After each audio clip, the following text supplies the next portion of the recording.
Mau tampil keren, bukan cuma kaum hawa aja yang rempong. Cowok-cowok juga nggak mau kalah dong. Beda gaya rambut, bikin penampilan jadi beda juga. Kalau rambut rapi kan, jadi kelihatan lebih seger, lebih keren, dan gak malu-maluin kalau jalan sama ayang. Hihihi. Karena potong rambut bisa mengurangi stres, idealnya kalau buat cowok sih potong rambut tuh 3 bulan sekali ya bos. Karena semua orang butuh potong rambut, bisnis barber bisa menjadi peluang bisnis yang ngalirin banyak cuan nih bos.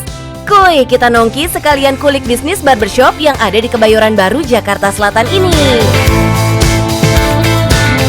Halo bos, saya Iman, owner Hairner Studio. Kalian mau tahu nggak perjalanan dan juga cuannya omset daripada Hairner Studio? Langsung aja, stay tune terus di Cuan Bos.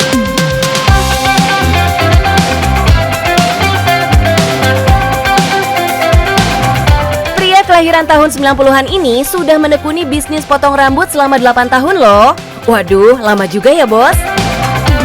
Bisnis kayak gini apakah harus punya basic skill motong rambut? Harusnya sih gitu ya bos. Kayak Mas Iman nih yang kadung nyaman sama dunia stylist dari zamannya ia masih SMP. Keidean dari mana sih mas ngerintis bisnis potong rambut kayak gini?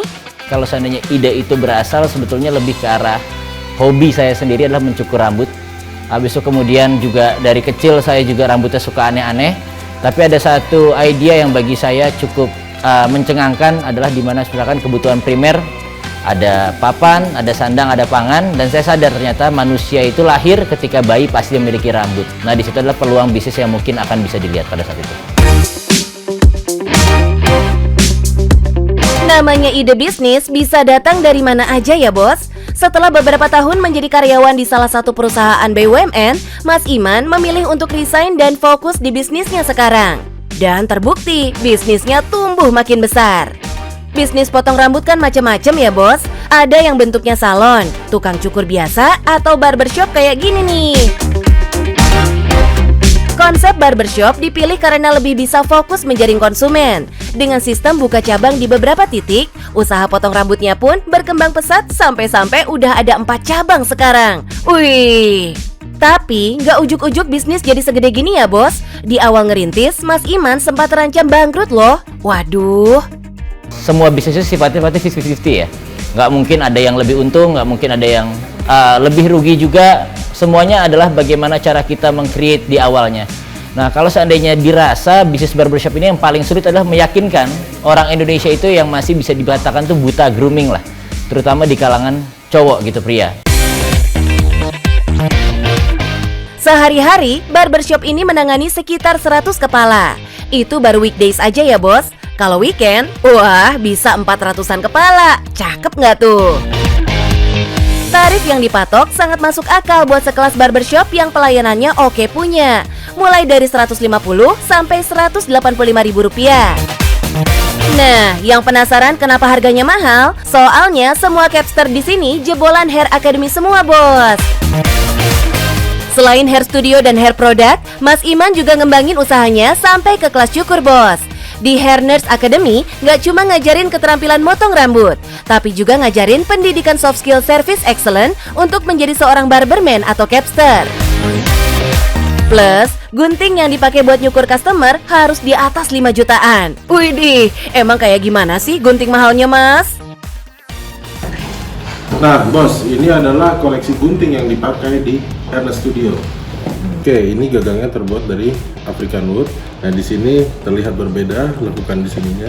Jadi ini fungsinya ada 2, yaitu buat blunt cut dan buat sliding.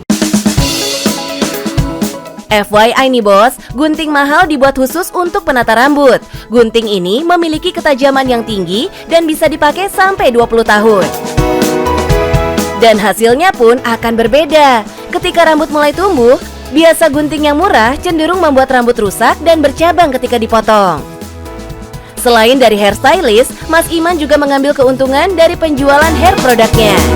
Nah, jadi di sini sekarang kita akan fokus di dalam 5 tahun ke depan adalah lebih ke arah gimana cara men's grooming itu dari segi produk. Mereka bisa mengakomodir tapi tetap terlihat keren walaupun tanpa rambut mereka harus berwarna. Misalkan contoh, ada perming dan lain-lainnya.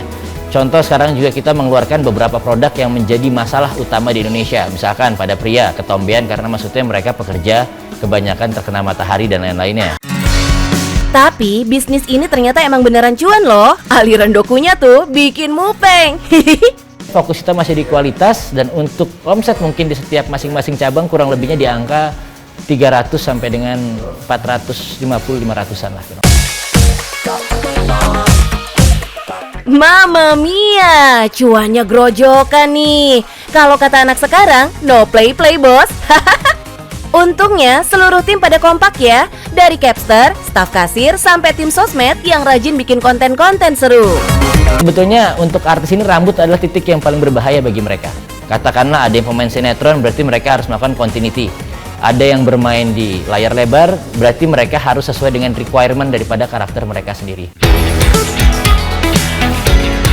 So, gimana bos? Pengen juga bisnis barbershop di tempat Anda? Kita bocorin modalnya ya. Gak sampai 50 juta bos. Masih masuk akal kan kalau lihat hasil dan potensi cuannya? Ada tips singkat nih dari Mas Iman. Gimana bos? Berminat berbisnis di bidang jasa. Tapi jangan lupa, yang pertama kalian harus siap rugi. Yang kedua, jangan lupa belajar terus cari inovasi dan diferensiasi. Dan yang ketiga, kerja keras, disiplin, dan tanggung jawab. Itu penting banget. Dan jangan lupa, yang penting apa semuanya? Cuan bos.